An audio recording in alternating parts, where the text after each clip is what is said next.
Welcome to the Join or Die podcast. It's your boy JT and your boy over there, Eddie. What's poppin'? We got a ton of cool stories for you today. Before we get into that, I gotta ask you guys, we love your support on the channel and keep what you're doing. I would love it if you subscribed or followed wherever you're seeing this at. Now, the first story is kind of a shocker. This first story is about Ron DeSantis. If you don't know who DeSantis is, and you haven't been keeping up with the other podcast episodes or what's going on with the Republican nomination, listen closely. Ron DeSantis was the old governor of Florida, and now Governor DeSantis decided he would be the prime challenger to Trump in the 2024 Republican nominee election. I know that's a mouthful. Ron DeSantis was super popular in his home state of Florida, and he was a front runner to win.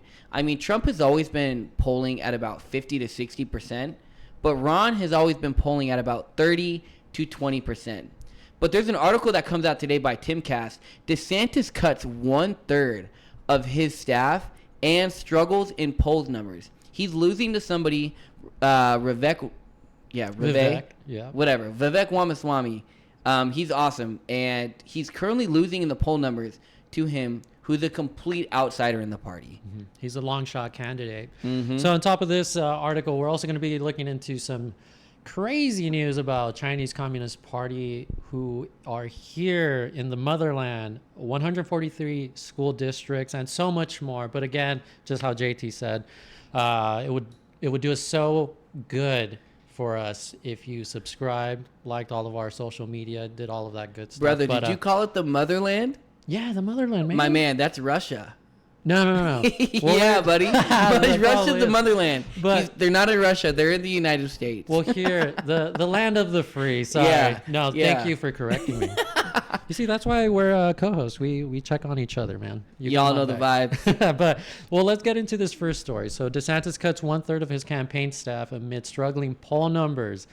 And yeah, from Timcast, Florida Governor Ron DeSantis has laid off 1/3 of his campaign staff amid struggling poll numbers. A total of 38 members of his staff were cut on Tuesday after an internal review. So according to Politico, who first reported on the shakeup, the layoffs include the roughly 10 event planning positions that were announced several weeks ago. And in addition to the recent departures of two senior DeSantis campaign advisors, Dave Abrams and Tucker Obenshine. So, well, let's get into this pretty much. So, what's important about the story is not what's happening; it's why it's happening. Like, why does he need to cut 1/3 of his staff? Which, by the way, there's only 38 staff members that was cut. Which, if that's 1/3 of it, that would mean about 120 people in his whole entire campaign. 120 people managing all 50 states. So what I'm curious about is not what's happening, but more as why is it happening? Mm-hmm. And Eddie, what do you think? Why is it happening? Well, man, let's go back. So I could tell you several reasons why I think it's happening. Some of the reasons is partly he's been very, in my opinion, and several other people's opinion actually, and what I see most significantly on the new X app, not Twitter, but formerly known as Twitter now, I suppose. He came out with that video where he generated AI photographs of Trump embracing, kissing Fauci. Man. There's one. And that was a big deal for me personally and some of the people who are in the political space, the more prominent individuals, because we already hear it so much how the media is constantly slandering or fabricating, telling lies. You know, Trump is always like, you guys are fake news, which a lot of it is most definitely fake news. A lot of it is opinion, which people are allowed their opinions, but they let opinion go as the factual news and forget to say that it's opinion. So, you know, there was that mistake with that.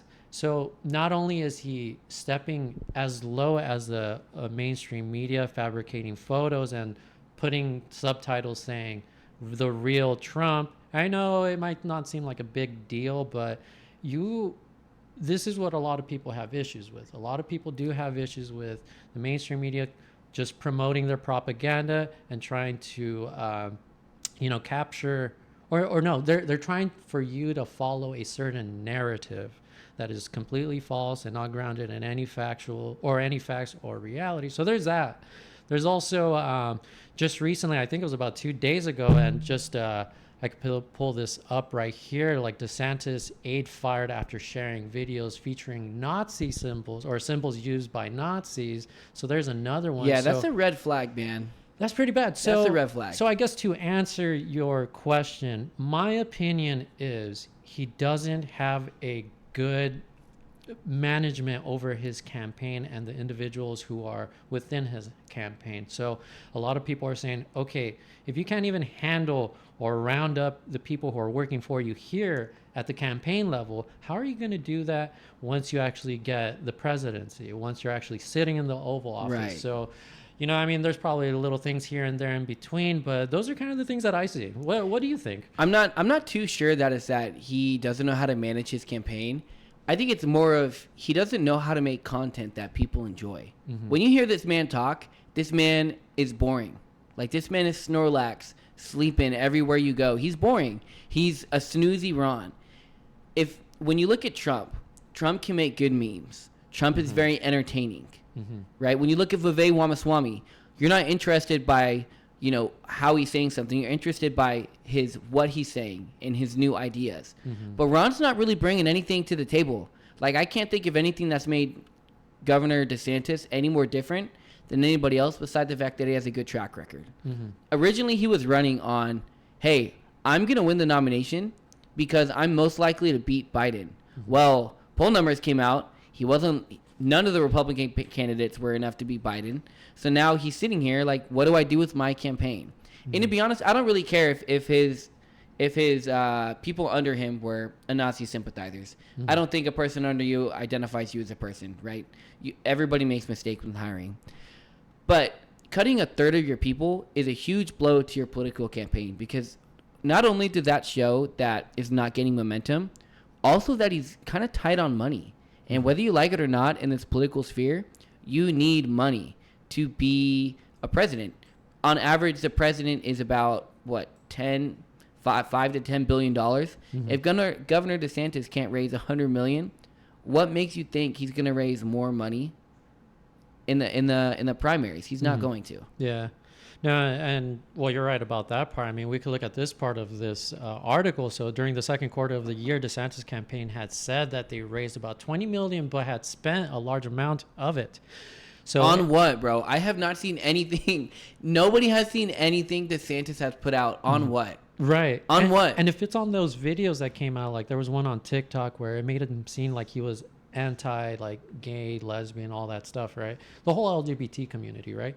And so there's that. There's also, I mean, whoever did this new one where they use Nazi symbolism, and then if he had to pay someone to do that video where they did fabricate AI generated photographs of Trump and Fauci, like, is this where his money's going? So yeah, a significant problem, as it reads here, that they are facing is that the money came from donors who have now given the maximum allowed contributions, meaning that they cannot donate again. So he's having that issue where not a lot of money's coming in, not a lot of revenue is coming in to fund this campaign. So it seems like he's digging himself into a type of ditch, and the people who were supporting, well, as it reads here, they're reaching their maximum allowed contributions here. And it's funny because Ron DeSantis is highly liked by the Republican establishment because he's a business conservative, is what we call it in the political sphere.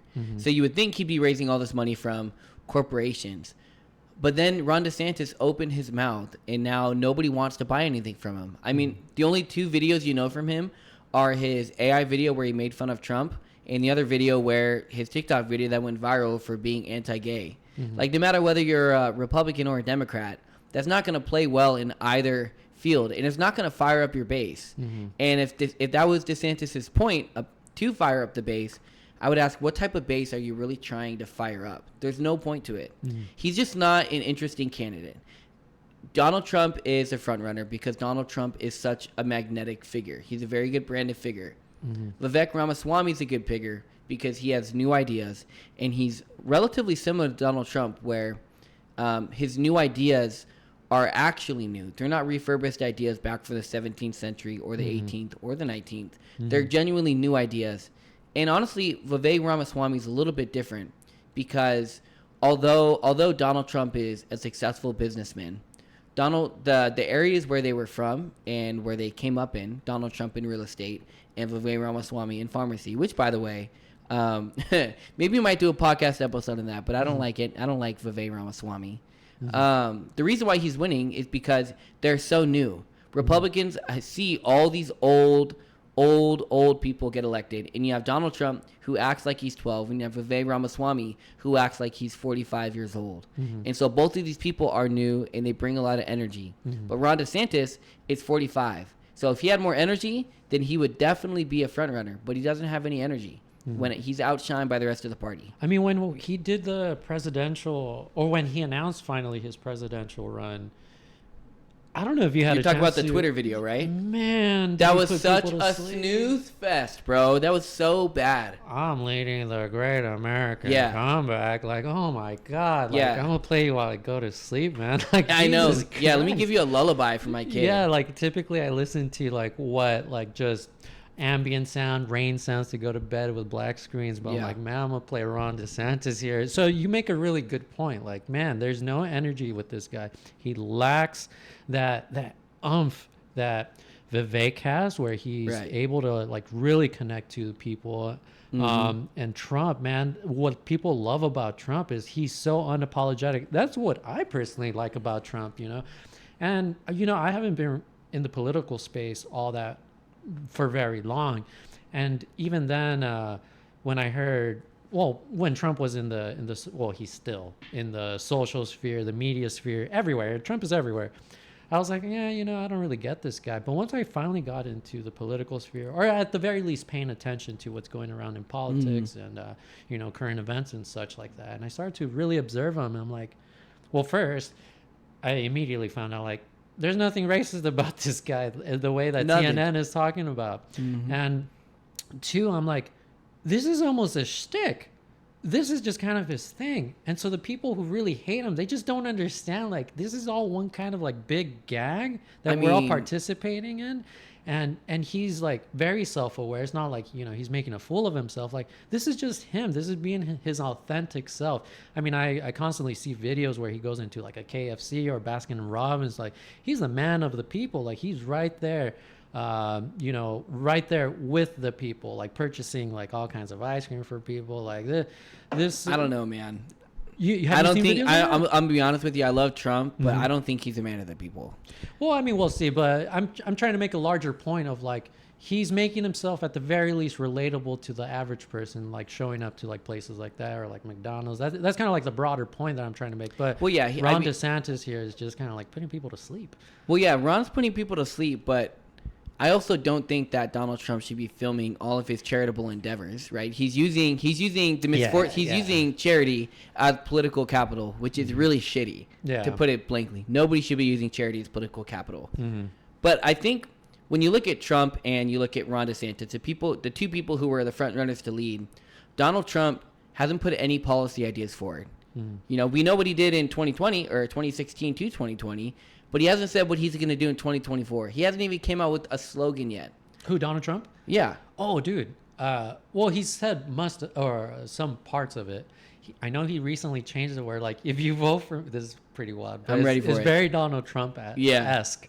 But he talked about where, if you vote for me, I'm going to take revenge on the government. So that's like really shitty. From like MAGA turned into that now. I'm like, oh, that's funny. But I feel like that's his base, though. Like his base, which if you don't know, when in politics, when we refer to base, it means the people you know who are going to vote for you. That's what it means. And his base is just naturally angry, man. Yeah. I don't want a political campaign off of anger. Like, there's so much anger already. Maybe it's me being an optimist, but the reason why I'm attracted to Vivek's policy agenda is because it's overwhelmingly positive. He's like, no, we're not in a battle at the moment in America about, what's right and what's wrong. We're in a battle for what's the identity of America at its heart. And that's a whole different story than what Trump is now running, which I just found out, by the way. Yeah. About him running on revenge of the government. Like, that's almost equally as shitty as the charitable contributions that he films because he wants political capital. Both are very shitty. Yeah, no, but I get it. Yeah, man. Like those are, and despite all of this about DeSantis, I still think he did a really great job with He's Florida. a great VP. I mean, that's the reason why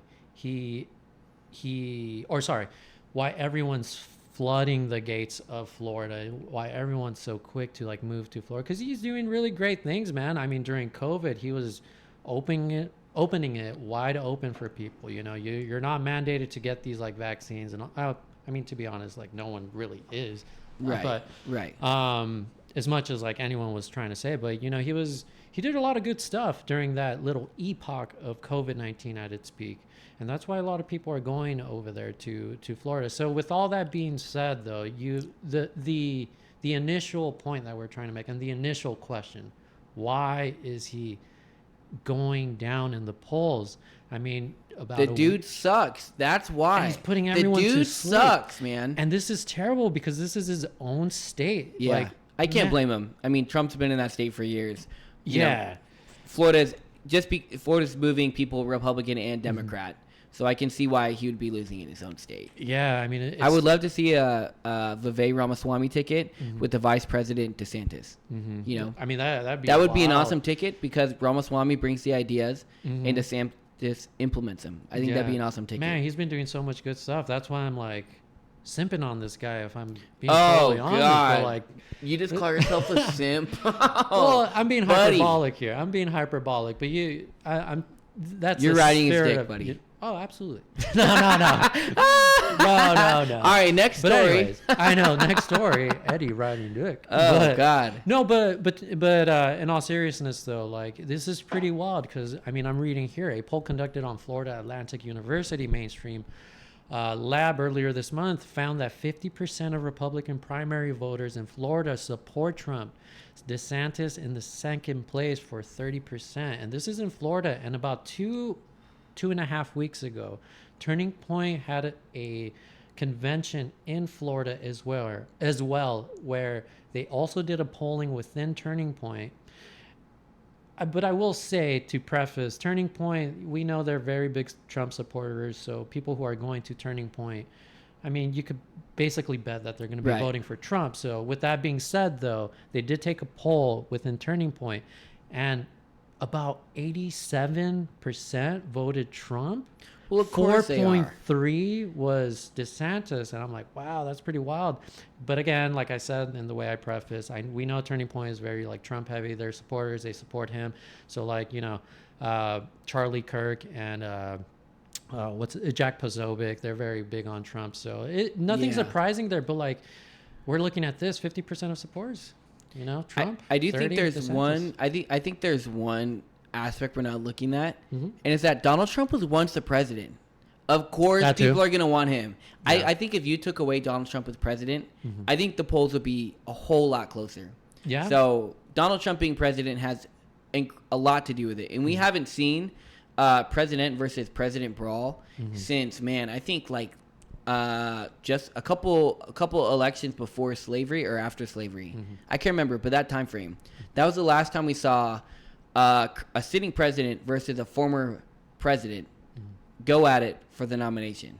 And what do you know? The current president had actually won that nomination. I say trial by combat. Yeah, that's what I say. I say trial by combat. Yeah, give him a spear. Give Biden a sword if he can lift it up. Yeah. You know, maybe give him some meds first. Yeah. That's so funny. All right. Yeah, just pump him full of adrenaline here. But all righty, man. Well, let's move on to the next story. I think we beat that horse. But sometimes we need to beat a horse, even if it's dead. Oh, buddy. But let's move on to this next story. So the Chinese Communist Party linked to 143 school districts here on Liberty soil, not the motherland. Nice, buddy. Gnarly. Thank you for checking me there. Yeah, because you're absolutely right. The motherland.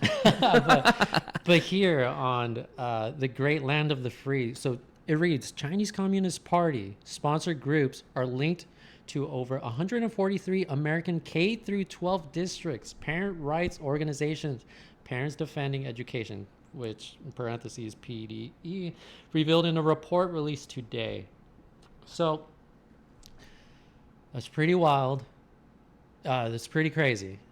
And I already feel like I've been trying to think, I've read Art of War and all these things. How do you win a war? It's not by going in directly, but you're going to use subsidiaries and things peripheral to the focal point. How do you start? I mean, we see this in the universities. You go to a university, that's pretty much like replacing the person who you once were, thinking for yourself, hypothetically, and now you come out as a full-blown Marxist communist coming out of universities. But now they're going also K through 12. So this is a type of invasion of everything that goes against the spirit of what this nation is, which is life, liberty, and the pursuit of happiness. Now we're turning our kids into Chinese Communist Party members. This is pretty wild. This sucks, man. There's no other way for me to say it. Right. But this sucks. Like, yeah. I can't. Listen, I'm a positive guy, and I love to put positive things and positive spins on things. There is no way that this is positive. I mean, China, we're currently in, if you don't know, we're in a proxy war with China. Yeah. Right? And with the whole BRICS, which if you don't know who BRICS are, it is Russia, India, China, Saudi Arabia, and Brazil. Okay, we're in a proxy war with them against NATO. Which about like 41 countries are also applying for that, which is a very scary thing.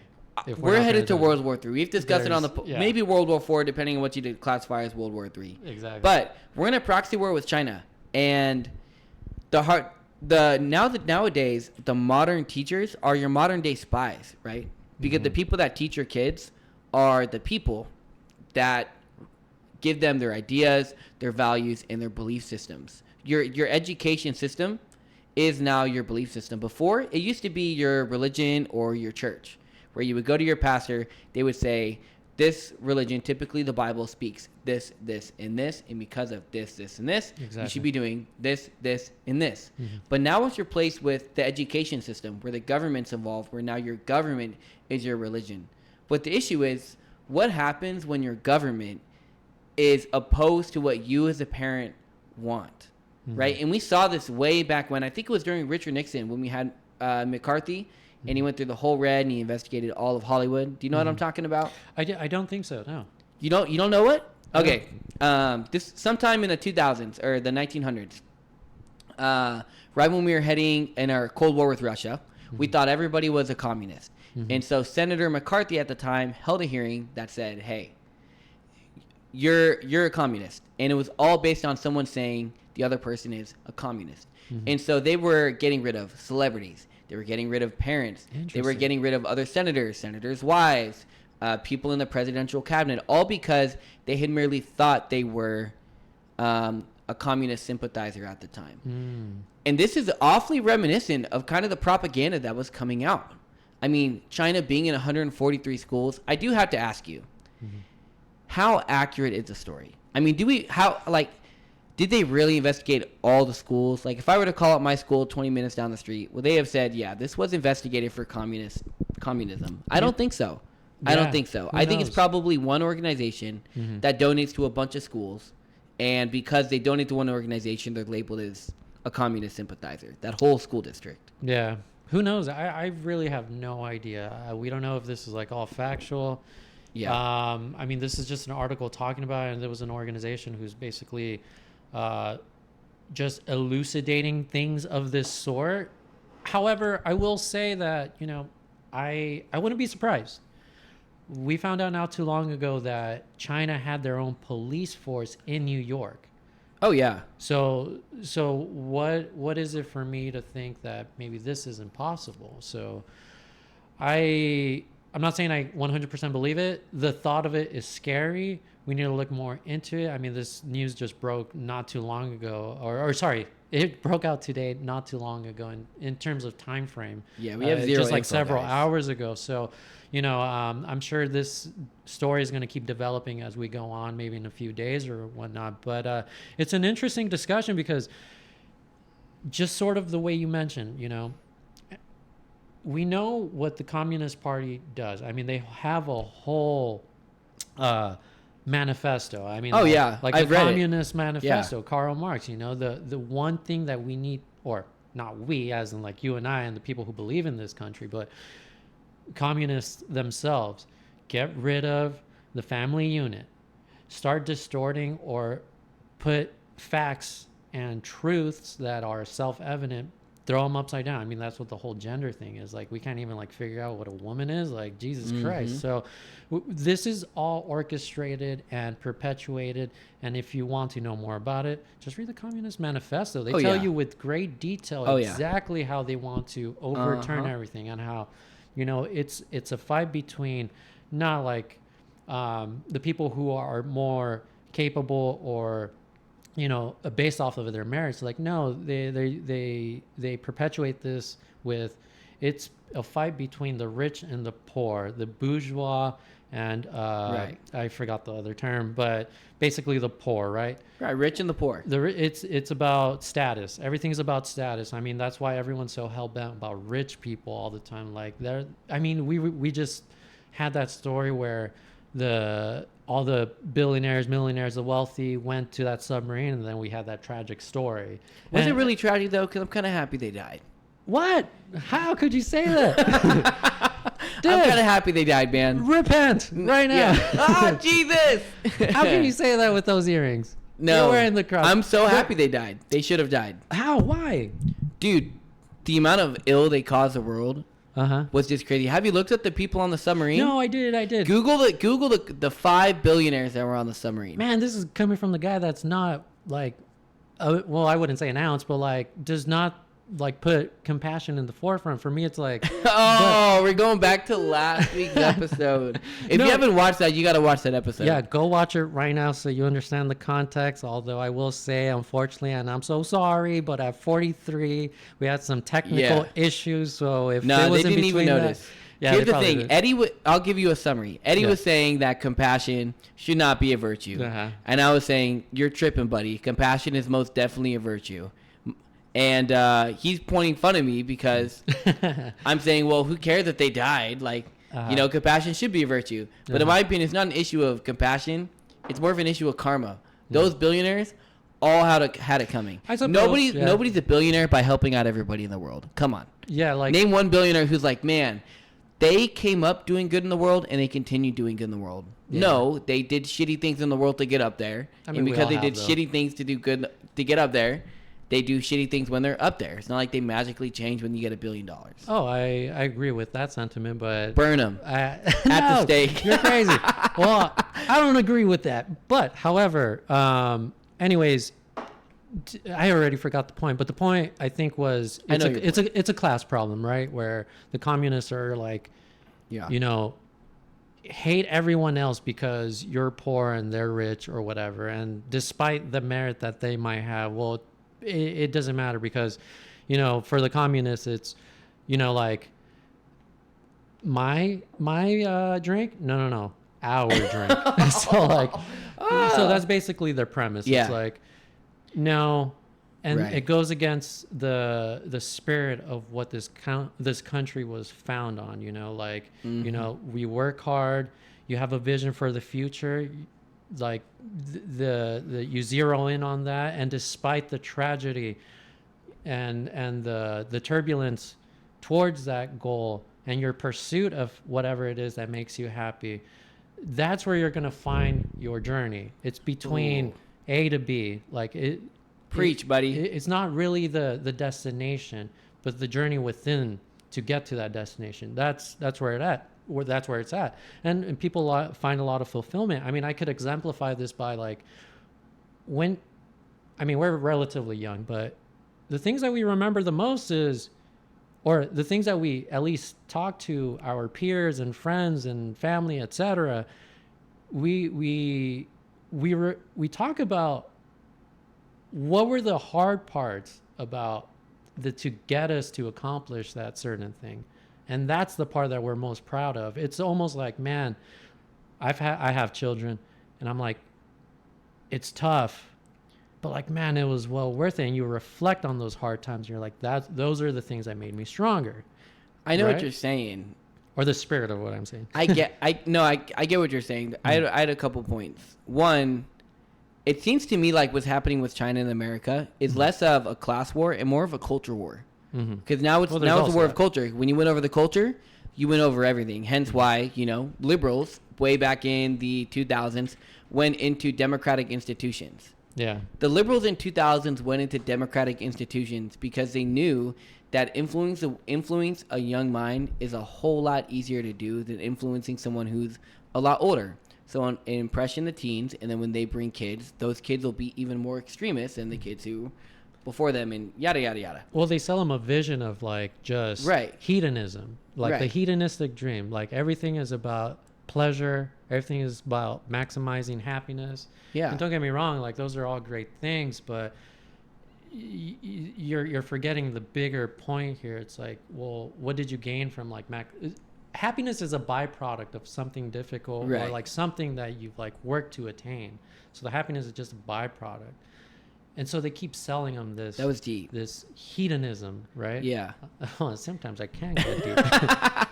They're selling you on the hedonism. Yeah. They're selling you on the hedonism. But on a side note, it seems to me like a lot of the institutions nowadays are like ping pong. Back in the 1960s, colleges and institutions were super conservative. Now it's swung all the way back to where it was liberal, and now it's currently swinging back, I believe, down to conservatism. But the second note, I think you touched on something really big about the American identity. I have no disagreements that what the American identity was way when it was founded was on an American dream. And if you don't know the American dream states that you can work hard and achieve anything you want in life if you work hard enough. That means longer hours, spending less time with your family. And it also goes into the role of your family, where the role of a man was a provider and protector, and the role of a female was the nurturer. So I don't agree that was not the spirit of America growing up. But I don't think America is like that today at all. And so the question is, do you like the evolved version of America, or do you like the American that it was founded on? And that's the question we're currently grappling with in today's society. Do we want to progress forward, whether you think forward is in a way backwards or not, or do you want to look back to traditions and say, I like the way we were founded, maybe we should keep it that way? You took a breath on that too. That's why I know it hit you different. No. I understand the question, and I actually have an answer. It's just like, how am I going to sequence the answer? So I think, because we're saying like we're progressing in some certain way, but I don't think we're progressing with the ideals and the moral frameworks of what this country was founded on. So like the American dream is basically, well, you have the right and privilege to pursue everything, life and the pursuit of happiness and independence and all of that stuff through meritocracy.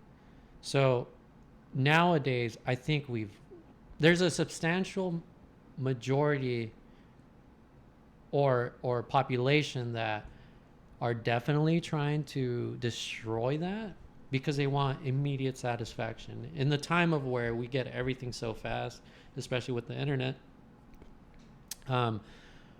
we are in some ways evolving to like we just need everything quick, fast. And so we're missing that middle part, as I talked about earlier, where it's the journey is not necessarily the journey is within that destination. It's not the destination itself. Yeah, well, of course. Drake said that. The journey... Is that what he says? Yeah, Drake said that... I don't know. Drake said the beauty of the journey is not in the destination itself, but on the steps you made to take there. Exactly. So everything, and again, like the way I mentioned, like when we reflect on these things and talk about it amongst our peers, we don't necessarily talk about that, or that's not necessarily what we're proud of. What we're proud of is those steps that we had to take, right? The trials and tribulations are the things that we actually talk about and at least emphasize more, rather than like, well, let me just talk about the things that I got because of it. Yeah. So in my opinion, to answer your question, well, it was hypothetical, but feel free to answer it anyway. Right. Food for thought here. And I think for sure, the what am I trying to say here? The ideals that created this country, I think, are absolutely necessary, for sure, in the sense of like we created this. Nowhere in the history of Earth have we had this right here. And I know a lot of people will say, you know, there definitely was a lot of like trials and tribulations to get here, especially the ideals of like, well, everyone's free, yada yada, but yet, you know, we had a population of slaves. And I get that's not commensurate with the spirit of what the founding fathers were doing. However, I will say immediately after is when a lot of the northern countries were starting to abolish slavery. And then we had the problem with the South that weren't really doing the things. And then finally we had the Civil War with the whole Nebraska. And I think it was like Alabama Act. I got to retouch that. But so I understand that. But I think despite whatever errors that our founding fathers might have had and all these things, these are still really good principles to perpetuate into the future of the country, you know. And I know we amend and all these things into the Constitution and, you know, the law of the land, but I think this is a good basis. It's almost like 10 Commandments. Like, you don't need to be a theist of any kind to at least acknowledge, like, well, you know, the 10 Commandments, they're pretty good. Like, I don't need to believe they're objectively good. Yeah, and history, except for like, thou shalt not have any other god before me. Yeah, that's objectively not good. But and history can prove that, because the majority of history, or I would almost argue all of history, who have, you know, taken those 10 Commandments or, you know, the word of God as gospel, we could see it, that they're living better lives. They're a lot more happier. I know there have been a lot of polls on, well, you know, how happy is a religious man in comparison to someone who's atheistic. And I know it's not 100% or absolute, because some people who are religious fall short of their own beliefs and et cetera, but it is very empirically that, you know, people who do live under a moral framework such as the 10 Commandments of the Bible, like it's empirically there. It's self-evident that, you know, you don't want to throw away the baby out with the bathwater. So you don't have to be a theist to like understand, like, well, these are actually pretty good. I don't know. No, that's a good point. So if you could sum up what you just said into one sentence. I know that was a lot of words. Yeah, I'm going to be honest, man. After like a minute, that was so many words. My brain just could not compute what you were doing. No worries. So tell me in one sentence your opinion on the American identity. Very analogous to the 10 Commandments. It's a good one. It's a good one. Yeah, it's a good one. Like, why not? Like, we have all the freedom. I mean, if it wasn't for this country, we potentially wouldn't even have computers. Yeah. You know, we have the ability to become entrepreneurs, to go deviate from whatever the Communist Party tells you what you have to do. And now we have the freedom to do whatever it is you want. You might not be successful, but through all of that, there's a lot of competition. There's a lot of innovation, and there's not a government to tell you a goddamn thing. Like, no, sorry, you're not going to create an Apple phone or anything like that. So, and I know there's a lot of things in between all of that and nuances, like, you know, the person who invented water as the fuel for like cars, and like the government media is like, no, you can't have that. I mean, dude, that dude died after he tried submitting his patent. Come on. Exactly. So that's what I mean. We're not like, that dumb. We're dumb. So exactly. And this is why part of me is like, well, screw the government. But like, at least, you know, the deep state government that's like, well, you can't have any of that. Yeah. You would run us broke here, or the corporations that are running energy and whatnot. But again, to answer your question, yes, I think that is a totally good moral framework to perpetuate the country forward. Yeah.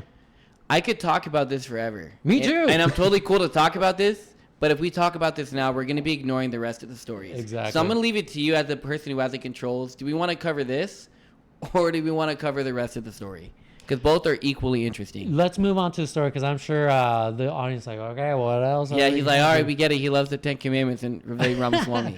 Yeah, exactly, which I do. It's an inside joke. You guys wouldn't get it. Yeah, maybe eventually they will, though. But okay, this is a big one. All right, I'll read it out loud. Biden's going to send another $400 million to the Ukraine war effort. Guys, when I first read this story, this was my first reaction.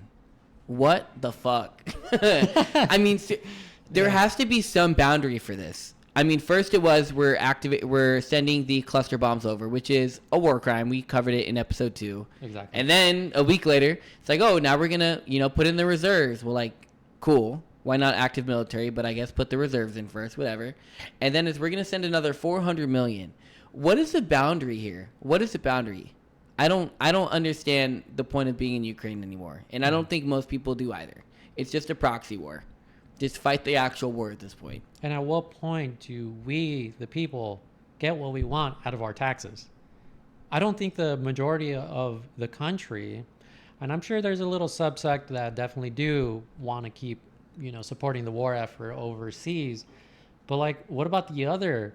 Like, do we just not get a say? And I know it goes through like Senate and all of that stuff. So like, I understand that, but like, you're right. Like, how much do we got to take? And so I looked this up. So here he goes. June 2nd, 2023 is when we got a little temperature of how much we've sent so far. This is June 2nd. So that's not even including this or anything in between. You said June 2nd? The 2nd of June. That's almost a month ago at the time of this recording. It's June 26th now. So no, I know. This was recorded on, or this is 2 days ago. Yeah. And so June 2nd, the Senate.gov basically said 113 billion in aid since 113 billion, bro. Since the war started in Ukraine, which was in February 2022. So brother, basically in a year and like 5 months, we've already sent about, and again, that's not even including this 400 billion. Yeah, but that's just going to add like less than a million. Or anything in between. And if we remember the last one true. with the cluster bombs, that was 80 million. So already there, like half it keeps aggregating. So this number is not accurate, the 113 billion. So we need to shoot upwards. So I'm going to round it up to 120, man. Yeah, I think that's fair. I'll be a little conservative with it. Yeah, and so that's pretty crazy. So let's read the article real quick. The assistance package would be the 43rd approved package in the U.S. that has sent Ukraine since the conflict began in February of 2022. So that's basically 2 packages a month from February till now. Yeah, that's an explosive package. That's quite literally the bomb. That's like every week we're basically sending like millions to Ukraine. That's insane. For a whole year and a half almost. Like yeah. That's pretty wild. So, and it goes on to say the U.S. intends to send another military aid package for Ukraine worth up to $400 million. The package is expected to include artillery, air defense missiles, and ground vehicles in the effort to support Ukrainian counteroffensive. So, having read all of that and the stuff that we talked about previously, how do we feel? I think a better question at this point is, assuming it's $120 or $120 billion, not $120. Right. Assuming it's $120 billion, Eddie, what would you do with the $120 billion if you were president of the United States? If I was president of the United States? What would you do? Give me like your top 3 things. Top 3 things. Okay. Man, I don't even know if I could think about these things. That's a lot of money. You see, that's why I'm not rich, because I don't know what I would do with all this kind of money. To give you a reference, there's 300 million people in the United States. Oh, well, sure. Okay, instead of... So we could all get $3 million at the minimum. Exactly. Withdraw that statement. So it's off the record now.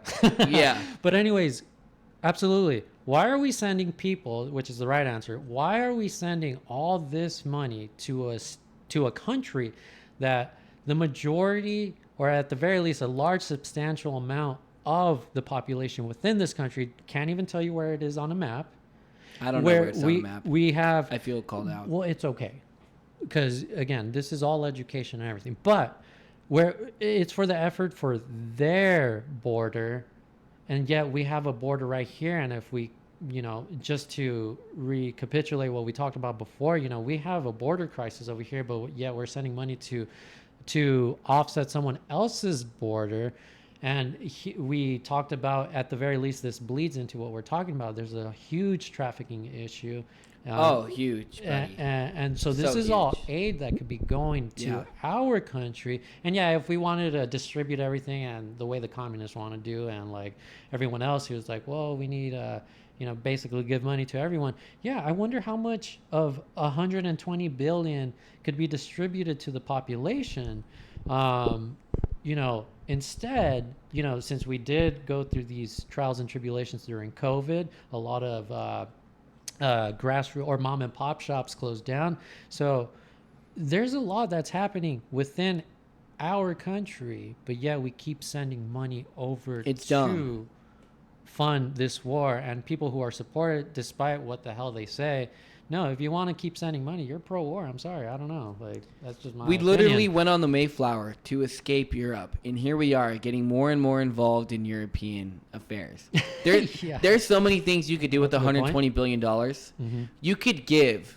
You could do a lot. You could give about $10 to $20 million per person in the United States and still have money left over to do whatever the fuck you wanted to do as president of the United States. Mm-hmm. You can give it to all the homeless people. You can rebuild infrastructures. You can lower the taxes, right? Mm-hmm. You can supply, free energy for everybody, install nuclear power plants, subsidize solar panels. Exactly. There's 1,000,001 things better than supporting Ukraine. Mm-hmm. And I'll be honest with you, and I've told you this since the beginning, but I've been on the side of Russia since this Ukraine started, since the very, very beginning. I completely understand why they want Ukraine and why they're fighting a war to keep it. Mm-hmm. And the actions of the United States in this war are atrocious. Mm-hmm. They're atrocious. We should not be involved in almost any foreign affair that does not necessarily include us. Mm-hmm. In World War II, we were not going to be involved until they bombed Pearl Harbor, even though all of our allies in Europe and Africa and Asia had all said, you need to join in this fight. Mm-hmm. We need you. Mm-hmm. It wasn't until we were brought in that we got invited. But now our economical power and military power has stretched so much that now we're the ones starting the wars. We're the one continuing the wars, but we're never going to be the ones to end the wars because it's good for the economy. And that's really sad and atrocious. Yeah, absolutely. So, yeah, it's pretty crazy, man. Like, I was looking through this. I'm like, man, well, there goes my tax money.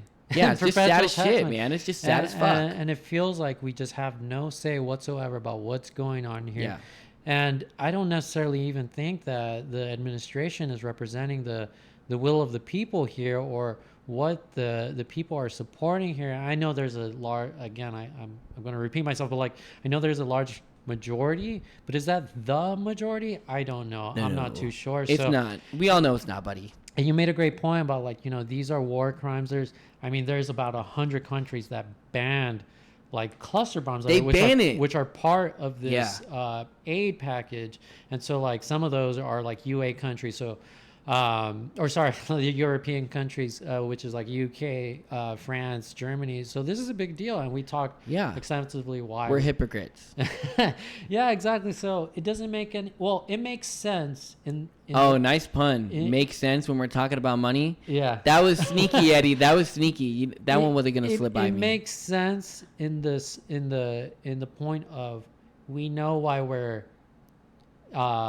putting such an effort into Ukraine, and it's because, as usual, and what we've been seeing on the news, what's going on with Biden. And we know what's been going on with Biden. I mean, he's in this huge scandal. No, he's senile and he's too damn old. Well, that's what's going on with Biden. That dude is shaking hands that aren't there. So in what else is it going to take? In from many people? ways, it's like, maybe it's not Biden. Maybe it's like the essence of Biden and his corporeal form, the way the Atlantic postulated about that. He's just a body, buddy. But maybe, now that we talked about this, maybe this is a perfect segue to actually talk about why we might potentially be sending so much damn aid to let's go Ukraine. On the segue, Eddie. So, in major shift, RFK Jr. calls for corruption investigation of Joe Biden, which is, I mean, how much this is not corruption playing well is there for here? him. Presidential candidate says release of FBI information memo last week escalated his concern. And so I know Robert F. Kennedy has been refraining to at least take jabs on anyone in the presidential race, because I know he's running a party where he wants to unite a lot of people. But man, we got RFK, the guy who doesn't want to take blows on anyone to even like talk about this. So it reads, the Democratic presidential candidate Robert F. Kennedy Jr. charged tactics Sunday and demanded for the first time an investigation into possible corruption by President Joe Biden, his party standard bearer. So Kennedy goes on to say, Kennedy's request, was prompted by the release of the last week FBI informant report that alleged that Biden was a part of a $10 million bribery scheme involving the Ukraine company that hired his son Hunter. And we're basically referring to the whole Burisma scandal here. Yeah. In my opinion, I know, until they admit to it and all these things, but I don't think the people are dumb. We're pretty dumb, man. Yes. We're pretty dumb. We put him in the place in the first plot. That's true. I mean, our administration, there is lacking a mind here. So you're right. You're right. You're absolutely right. But for those who aren't, missing their brain, the people watching this podcast, the people watching this podcast, the people who are informed, the people who are paying attention to what's going on here, they know. I mean, why are we putting so much energy into Ukraine? Like, what the heck? Yeah. Here we go. I mean, especially under the Biden administration, like, it's Burisma. I mean, Hunter Biden has been on the head of Burisma and the chair. And but basically what RFK is talking about, like, yeah, we need to look into why the founder is being coerced into paying the Bidens $10 million. So $5 million for Biden, $5 million for Hunter. We know why this is going on. If you're paying attention, we know that the reason why we're putting so much effort into Ukraine is because, well, the Bidens have so much ties there. A lot of their money's coming from there. You got to protect their income, I suppose, but that's the reason. And to kind of substantiate a little bit of what we're saying here from Timcast, FBI corroborated part of the document showing that Biden accepted 10 million bribes, source say. And so basically what we're saying here is that, so the FBI FD 1023 report details claims that the CHS, which is, oh man, these damn acronyms, where was it? It's basically, where is it? Oh, forgive me here, these damn acronyms. Confidential Human Resource is basically saying that they paid $5 million to both Joe, they paid $5 million to Hunter Biden, and this is all influence to kill an investigation into Burisma. But again, the way that Joe Biden, if we saw that video, he did admit to this. So this is how we know that all of this, and I know it's very esoteric, all of this that is going on with Ukraine and the Bidens, the bigger picture here is Joe Biden. He's protecting Ukraine because there's so much investment within this corrupt company, which is Burisma. But what are your thoughts, like, in all of these things? I know it's very esoteric. I'll be honest with you. I'm tired of hearing about political corruption scandals. I hear about it once a week, every time I turn on the news at this point. I'm so desensitized to it that, to me, my first reaction is, well, yeah, we obviously, every politician does it. We knew something was going on. Mm-hmm. At this point, until there's a better idea of what to do about political corruption, and there's people who actually want political corruption to stop, it's never going to stop. Mm-hmm. And I don't want to put any thought or care into anything that's not going to come to fruition. And obviously, political corruption has been going on since, at the minimum, Richard Nixon, mm-hmm. for Watergate. 40, 60 years, man. Yeah. And nobody's done a thing about it. Like, mm-hmm. I think it's one of those issues where we like to bitch about it, but when it comes time to stop it, nobody really wants to take the steps to stop it. And so when I look at this article, I'm like, okay, well, who gives a shit? If Joe Biden didn't have any investment in there, would we still be in Ukraine? We probably would be, since it's done mostly by the Pentagon. Mm-hmm. So of course we would be mostly in Ukraine. Mm-hmm. So to me, it's who cares about Joe Biden doing the story? And also, I would also like to hear the other side of the story. I only read this one article from Timcast, mm-hmm. and Timcast notoriously hates Joe Biden. So for me, I want to hear a second story as to, hey, like, what's a liberal take on this? We have the conservative mm-hmm. take, and the conservatives, hate Biden. Mm-hmm. What's unfortunate is that conservatives don't take political corruption as highly as the liberals do. To a liberal, having political corruption is a no. They will never elect a politician that's politically corrupt. Besides, maybe Joe Biden, assuming this article is correct and the Democratic side leads up to it. Mm-hmm. But they immediately refused Donald Trump for all of his political corruption scandals. Mm-hmm. So to me, until conservatives start to care about the issues, I really don't care about the issue. Yeah. I know that's not the answer you wanted to see because we're making a podcast, but it's also the most authentic answer I can give. Mm-hmm. Until political corruption stops, or better yet, until people start caring more about political corruption on the right, then I refuse to put any time or energy into it. Yeah. No, I think I agree because there's corruption not just on the left. It's definitely on the right. I mean, a bunch of them. I mean, it's mostly on the right, man. I'll be honest with you. Yeah, I mean, it's mostly on the right. And they're definitely the more, they're more perpetuating war for sure. I mean, that was a whole thing. We're part of the problem, buddy. Yeah. I mean, everyone for sure. No, conservatives, especially in foreign policy, like war-wise, America notoriously has a far-right foreign policy. I mean, spanning back generations. No, for sure. Generations. And then we saw it a lot, like during the whole Bush administration, where we're going into the Middle East for we started this whole shit show, buddy. So why are we bitching about the shit show? Their reason was like, oh, well, there's nuclear armaments that we got to go in there, and No, so they didn't have it's shit. one big old mess. But I do agree with you in that sense that, yeah. We're not really doing much about it. We hear about a thing here, we hear about a thing there, and then it becomes like a whole bipartisan issue. Yeah. Or rather, a partisan issue where it's only one side, but the other one's just like sniffing the other side's fart. So it's like, hey, well, and they're lining my pocket, so I better agree with this guy. So no one really cares about like truth or anything. It's just whatever side they're on, they're going to agree with that side. And so I 100% agree. And there are ways for you to get rid of corruption. There are very easy ways. Number one, only people are allowed to donate to a political campaign. And no corporations are people. Boom. That solves 90% of the corporation involved in politics issues right there. The second one, which I think is a little bit more radical, albeit, is to not allow anybody who is involved in politics to hold any sort of investment besides a 401k amount.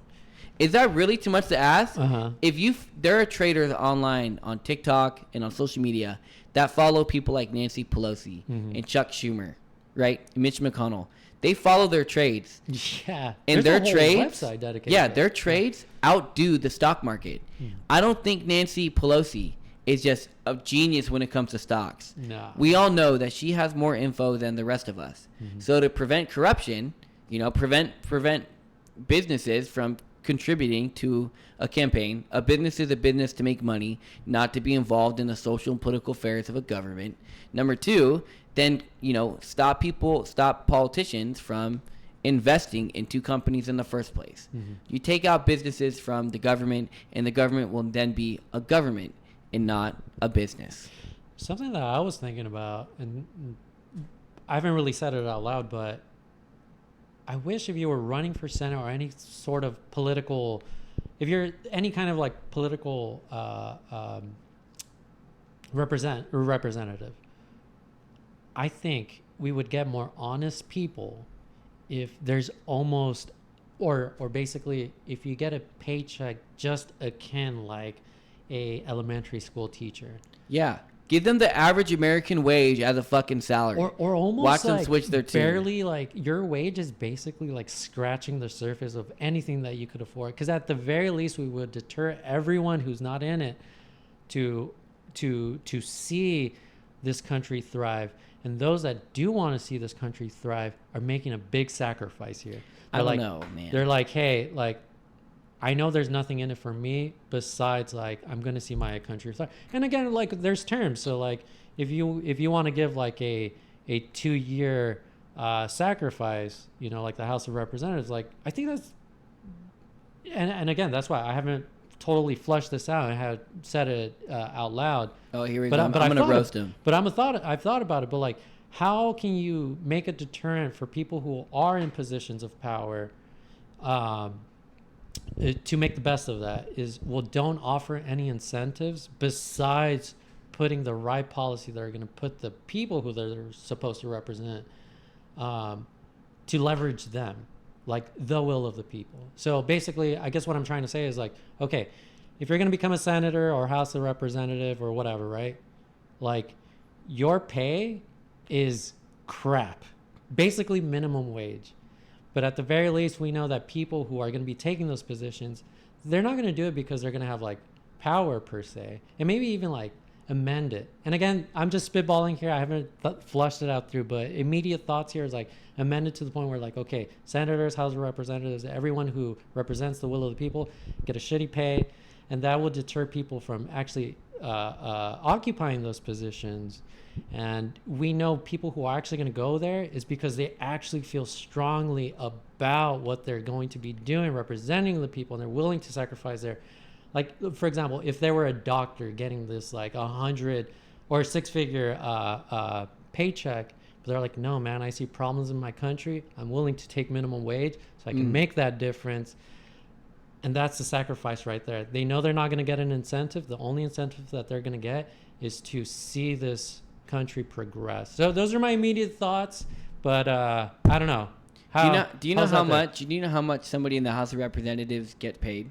I know they recently switched it because especially I know they did an amendment where, I think it's an amendment, so don't quote me, but where they could basically do their raises, where they're able to like it's a flat sum. It doesn't go up every year. It's a flat sum. No, but they're able to like vote in their raises and things of that sort. So which is BS in the first place. But I do exactly. I would love if everybody in my work got to vote on what we all got paid. Yeah, because everyone's gonna be like, I would be I like it. Oh yeah, give me 50 an hour. Yeah, like imagine like GameStop. That's what came up to my God. mind, and everyone's like, would everyone like a raise? Yeah, I like a raise. All right, raises. Like who's gonna like decline that?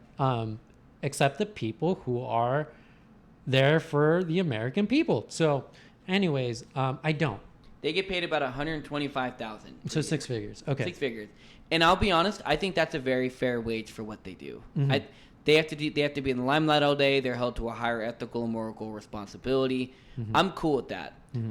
I don't think decreasing their wage is the issue, because if you decrease the wage, they're still going to do shitty, corrupt things, because the people doing corrupt things are allowed to do corrupt things. Right. So you need to take out not the people who are taking the corrupt bribes, because I'll be honest, if I was offered, $400,000 to vote on a bill that I really was kind of wishy-washy about in the first place, I would probably take it. I can't blame them for not taking it, especially when it costs, 10 to 20 million just to run a state primary. Mm-hmm. So they need all the money that they can get. Mm-hmm. So I have no problem with them, taking money from people. I have a problem with them taking money from a business that outweighs what a person can give. Mm-hmm. I'm cool with every business donating the same amount that they're allowed to donate as a person. Mm-hmm. So if you're a business owner, you can donate I think it's $2,800 per person, and then donate another $2,800 for your business, and that's it. I'm cool with that. You can even have every member of your business do it. But at the core root of it, corruption in America is apparent. It's everywhere. And when I read the story about Joe Biden getting investigated for a political corruption scandal, I really don't care about it. Mm-hmm. We see it so much. It happens every day. Mm-hmm. Why am I putting effort towards it when no one else seems to be caring about it as much as I or Eddie do? Mm-hmm. And if you did care about it, there are so many different solutions you can put in to get rid of it. Mm-hmm.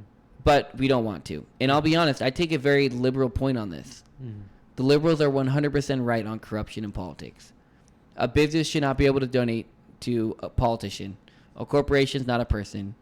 To a certain extent, I do think that all state elections, if you can poll above a certain average, then you should have your whole election pay for it. Or better yet, give every politician the same budget and see what they do with that budget when they run for office. Mm-hmm. I guarantee you, if you said every politician has only $1 million to spend on their election, I guarantee you'll see real quick how they like to spend their money, and that'll tell you a whole lot more than their policy actions. Yeah. I think that's a good note to end it right there. Let's go, baby. There we go. Episode 3. Boom. So don't forget to like us, subscribe to us. It'll help out a lot. Share if you'd like. Definitely share. Follow us on all the social media. So we got Twitter, we got Instagram, we got TikTok, Boom. we got all of it. We're all over the place. Join or die. But I think till next time, my good man. Peace out, everybody. All righty.